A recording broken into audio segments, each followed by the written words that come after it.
La conférence générale annuelle de l'Agence internationale de l'énergie atomique a lieu à Vienne depuis lundi. L'événement dure toute la semaine et rassemble des représentants de 168 pays. La Chine y participe bien évidemment et présentera ses différents plans de développement. Attirer l'attention du monde entier. Des experts en nucléaire venant de 50 pays se sont rassemblés à l'occasion d'une réunion annexe sur le nouveau réacteur nucléaire chinois. L'ACP-100 est le tout premier réacteur à petite modulation validé par le comité de sécurité de l'AIEA.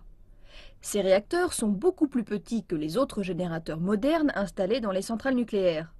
Ils ont une capacité de moins de 300 MW, quand les autres peuvent aller au-delà de 1000 MW.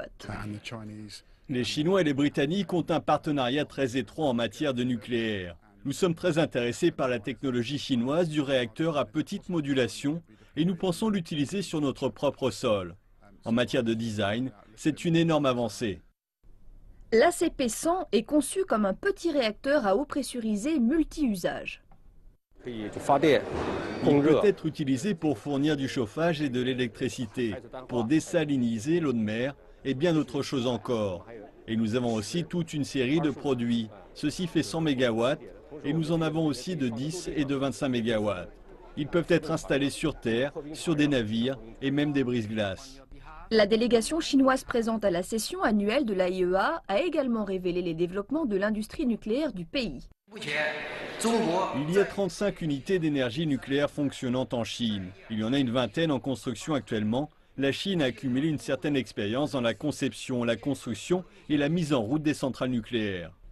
M. Wang a déclaré au public que la technologie développée par la Chine, Hualong 1, avait gagné la reconnaissance du monde entier.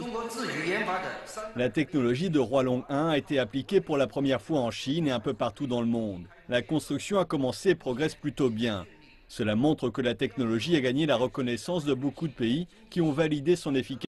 L'ACP-100 a été validé par le comité de sécurité de l'AIEA et est totalement qualifié pour d'autres projets d'ingénierie.